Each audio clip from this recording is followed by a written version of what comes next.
हज़रत लूत अलैहिस्सलाम हज़रत इब्राहीम अलैहिस्सलाम के भतीजे थे। और ये दोनों, जब नमरूद ने हज़रत इब्राहीम अलैहिस्सलाम को आग में डाला और फिर वहाँ से जब अल्लाह तबारक व तआला ने आपको बाहिफाज़त बाहर निकाला, तो जब नमरूद ने आपको जिला वतन कर दिया, अपने इलाके से निकाल दिया, तो हज़रत लूत अलैहिस्सलाम और हज़रत इब्राहीम अलैहिस्सलाम ये दोनों इकट्ठे वहाँ से निकले।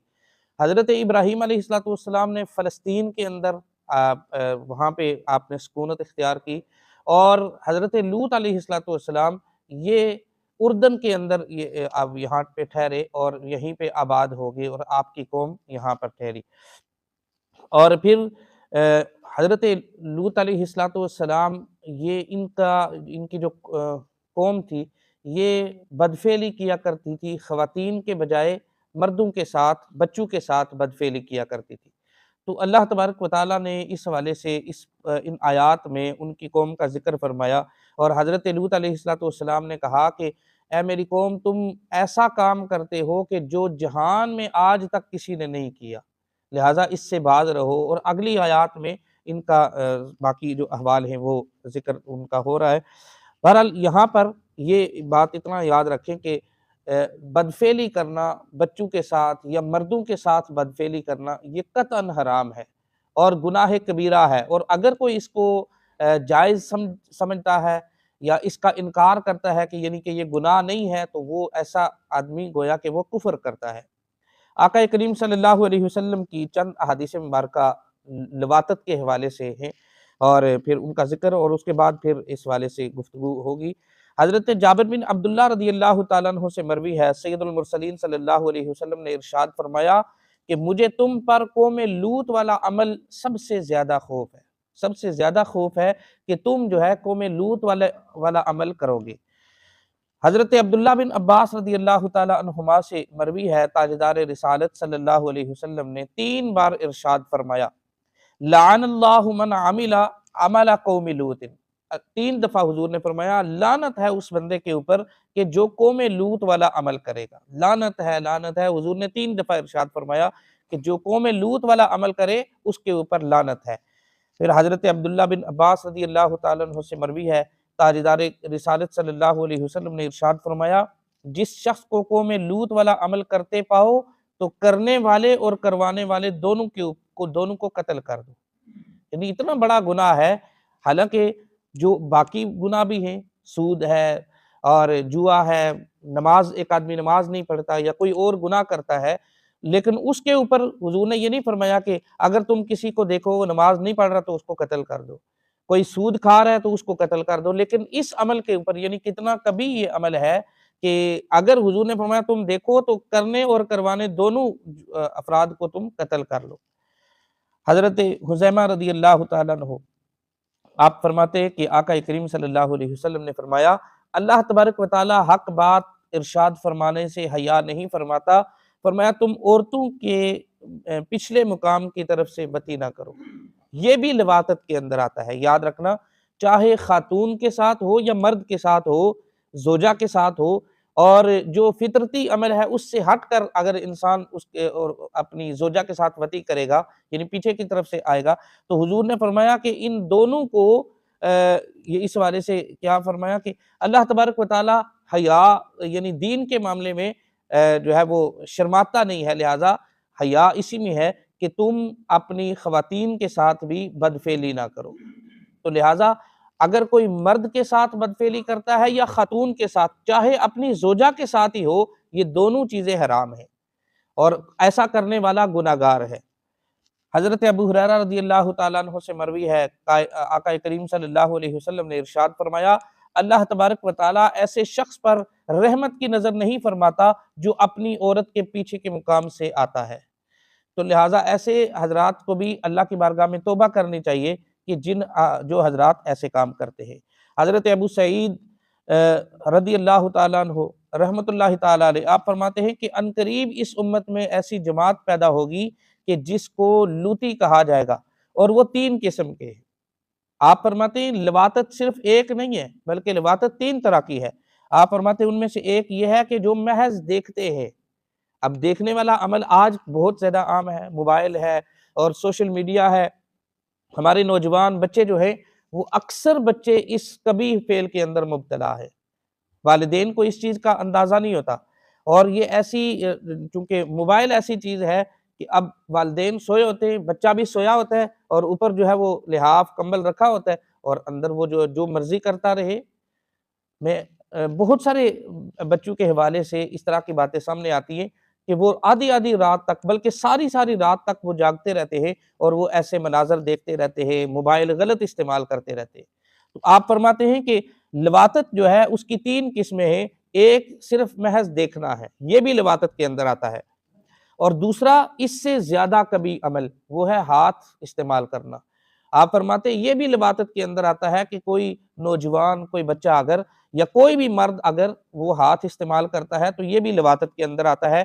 गोया कि जो चीज़ें हुज़ूर अलैहिस्सलाम ने लवातत के हवाले से इरशाद फरमाई है उनके अंदर ये अफ़राद भी शामिल हैं। और तीसरे नंबर पर फरमाया कि जो इस खबीस अमल का इर्तिकाब करता है, ये तीनों चीज़ें लवातत के अंदर आती है। एक है देखना, एक है हाथ इस्तेमाल करना और तीसरा इस अमल के अंदर मुर्तकिब होना। इन तीनों के हवाले से जो हुज़ूर अलैहिस्सलाम ने लानत फरमाई है या फरमाया कि इन तीनों को अगर तुम करते हुए देख लो तो कत्ल कर दो। कितना कभी ये अमल है।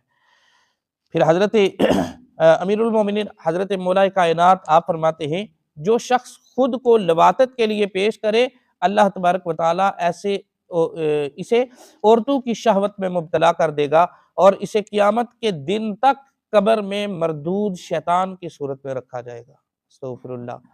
जो आदमी खुद को अपने इस अमल के लिए पेश करता है, औरतों की शहवत में मुब्तला हो जाता है, जिस तरह औरत को शहवत आती है, इस तरह मुब्तला हो जाता है। होता क्या है कि अगर किसी कोई बंदा अपने आप को पेश करता है इस अमल के लिए और वो फिर एक दफ़ा अगर उसके साथ ये अमल हो जाए, तो जैसे ख़वातीन को शहवत आती है ना और अपनी शहवत को पूरा करने के लिए वो जब तक शहवत पूरी ना हो, तो उनको चैन नहीं आता। इसी तरीके से उस बंदे को भी चैन नहीं आता, जब तक उसके साथ दोबारा वो अमल ना किया जाए। और आज साइंस ये कहती है, डॉक्टर ये कहते हैं कि इंसान के अंदर ऐसे कीड़े पैदा हो जाते हैं कि जब वो काटते हैं ना तो फिर वो बंदा जब तक वो अमल दोबारा ना करवा ले उसको चैन नहीं आता। तो लिहाज़ा अपने बच्चों के ऊपर बिलख़ुसूस बहुत ज़्यादा तवज्जो करने की ज़रूरत है। हमें इस हवाले से मैं आगे अर्ज़ करता हूँ। हज़रत अब्दुल्लाह बिन अब्बास रज़ियल्लाहु तआला अन्हु फरमाते हैं कि बदफ़ेली का मुर्तकिब अगर तौबा किए बगैर मर जाए तो कब्र में खिंज़ीर की शक्ल में बदल दिया जाएगा। अस्तग़फिरुल्लाह। अल्लाह तबारक व तआला हमें हज़रत सैयदना हसन बिन ज़कवान रज़ियल्लाहु तआला अन्हु फरमाते हैं फरमाता है आप फरमाते हैं खूबसूरत लड़कों के साथ न बैठा करो क्योंकि उनकी सूरतें तुम्हारी औरतों की सूरत जैसी होती है, नीज़ वो औरतों से ज़्यादा फितना में डालने वाले होते हैं। ऐसे बच्चे, खूबसूरत बच्चे जिनको अभी दाढ़ी नहीं आई, यानी छोटे बच्चे जो है उनसे अपने आप को दूर रखो। एक ताबी बुजुर्ग फरमाते हैं कि मैं नौजवान सालिक यानी आबिद और जाहिद नौजवान के साथ बेरीश लड़के के बैठने को 7 दरिंदों से भी ज्यादा खतरनाक समझता हूँ। चाहे जितना मर्जी कोई इबादत गुजार हो, लेकिन उसके साथ अगर कोई एक बेरीश लड़का, ऐसा बच्चा कि जिसकी अभी दाढ़ी ना आई हो, अगर वो बैठा हो तो 7 दरिंदों से भी ज्यादा मैं इसको खतरनाक समझता हूँ। आप हजरात से गुजारिश ये करता हूँ, हमें इस पुरफितन दौर के अंदर जब एक क्लिक में, एक मोबाइल में पूरी दुनिया जो है वो सामने है और ऊपर से अगर हम देखें तो हमारे स्कूल और कॉलेज का निज़ाम भी इस तरह का है कि अगर मैं गलत ना कहूँ तो हमारे स्कूलों कॉलेज में पढ़ाई के बजाय ये जो फितना फैल रहा है ना, चूँकि बच्चे और बच्चियाँ इकट्ठे होते हैं वहाँ पे और मैंने बारहा में अर्ज़ कर चुका हूँ कि मैं चूँकि स्कूल और कॉलेज में पढ़ाता रहा हूँ, यूनिवर्सिटी तक में अल्हम्दुलिल्लाह मैं पढ़ाता रहा हूँ, तो वहाँ पे मैंने देखा कि बहुत मसाइल हैं।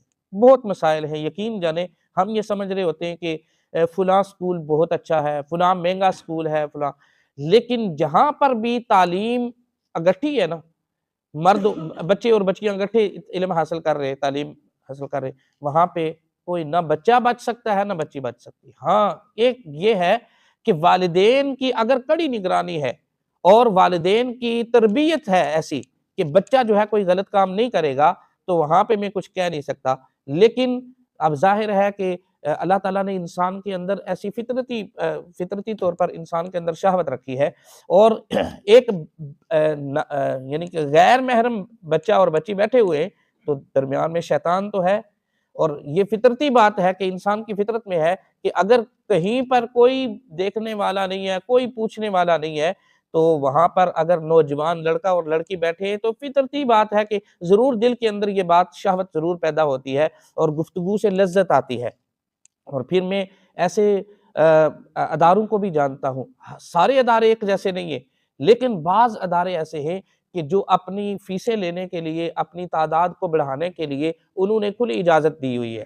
और वहाँ पे आप जाएँगे, गेट से अंदर आपको क्लासरूम में जाने की इजाज़त नहीं होगी, तो वहाँ पे उन्होंने खुली इजाज़त दी हुई है कि आप जो चाहें करें, और खुला माहौल दिया होता है। वजह क्या? अगर वो इससे इनकार करते तो उनके पास आता कोई भी नहीं है। तो उनको मजबूरन अपना स्कूल, कॉलेज चलाने के लिए, फीसें लेने के लिए, पैसे लेने के लिए ऐसा माहौल फ़राहम करना पड़ता है उनको, जिसकी वजह से बच्चे ज़्यादा वहाँ पे आ जाते। लिहाज़ा मैं गुज़ारिश करूँगा कि इस पुरफ़ितन दौर के अंदर हमें, मैं बारहा ये कहता हूँ, हमें 2 आँखें नहीं बल्कि 4 आँखें खोल के रखनी चाहिए। हमारी औलाद के हवाले से, बच्चों के हवाले से, कौन कहाँ जा रहा है, किसके साथ जा रहा है, क्यों जा रहा है। और बाज़ औक़ात फ़ैमिली में ऐसे बच्चे होते हैं, एक बड़ा बच्चा होता है, एक छोटा होता है, हम कहीं पे मेहमान चले गए, कोई मेहमान हमारे घर आ गया, इसी तरीके से कहीं पर इकट्ठे चले गए, तो उस हवाले से हमें बहुत ज़्यादा फ़िक्रमंद रहने की ज़रूरत है। बच्चे बच्चे होते हैं, उनको अच्छाई-बुराई का पता नहीं होता। लेकिन अल्लाह ना करे कि कोई बच्चा अगर इस अमल में मुब्तला हो गया, तो फिर मैंने पहले अर्ज़ किया कि फिर वो जब तक वो दोबारा वो अमल ना हो ना उसके साथ, तो वो उसको सुकून और चैन नहीं आता। तो इसलिए अल्लाह ना करे कि हमारी बच्चों में से कोई बच्चा जो है, वो इस अमल में मुब्तला हो जाए, और फिर सारी ज़िंदगी के लिए वो ना तो शादी के काबिल रहता है, और ना ही फिर वो यानी ज़िंदगी में सुकून ख़त्म हो जाता है उससे। तो इसलिए हमें ज़रूरत इस चीज़ की है कि हम कड़ी नज़र रखें अपने बच्चों पे और उनके माहौल पे, और बिलख़ुसूस जिस स्कूल में बच्चे जाते हैं उस माहौल के अंदर भी कड़ी नज़र रखें। और बिलख़ुसूस हमारी अपनी बच्चियाँ जो है, बच्चियों के हवाले से हमें बहुत ज़्यादा फ़िक्रमंद होने की ज़रूरत है और एहतियात की ज़रूरत है। लिहाज़ा ऐसे इदारों में आप एडमिशन करवाएँ, बिलख़ुसूस बच्चियों का ऐसे इदारों में एडमिशन करवाएँ कि जहाँ पे इलादा-इलादा बच्चे और बच्चियाँ इलादा तालीम हासिल करते हैं। बाकी अल्लाह की बारगाह में दुआ भी करते रहना चाहिए। एक ये है कि हम खुद से कोशिश करके इस अमल से अपने आप को भी, बच्चों को भी दूर रखें, और दूसरा ये है कि अल्लाह की बारगाह में दुआ करते रहें कि या अल्लाह, ये औलाद तूने दी है, तो इस औलाद की अच्छी तरबियत करने की भी तौफ़ीक अता फ़रमा। बाज़ औक़ात देखा है कि 6-6, 7-7 बच्चे घर में, यानी हमने एक सिर्फ़ ना बस ये समझते हैं कि हमारा काम बस शादी के बाद सिर्फ़ बच्चे ही पैदा करना है। और तरबियत के हवाले से हमें कोई फ़िक्र नहीं है कि इन बच्चों की तरबियत भी करनी, वो भी हमारे ऊपर ज़िम्मेदारी है। तो सिर्फ़ बच्चे पैदा करना हमारी ज़िम्मेदारी नहीं है, बल्कि बच्चों की अच्छी तरबियत करना भी हमारी ज़िम्मेदारी है। तो लिहाज़ा बच्चों की तरबियत के हवाले से हमें बहुत ज़्यादा फ़िक्रमंद होने की ज़रूरत है। अल्लाह तबारक व तआला की बारगाह में दुआ है, अल्लाह तबारक व तआला हमें इस कबीह फ़ेल से अपने आप को, अपने घरवालों को, अपने दोस्त अहबाब को, आने वाली नस्लों को बचाने की तौफ़ीक अता फ़रमाए। इंशाअल्लाह इस हवाले से कल बाकी गुफ्तगू होगी, जो आयात आगे हैं, उस हवाले से इंशाअल्लाह कल गुफ्तगू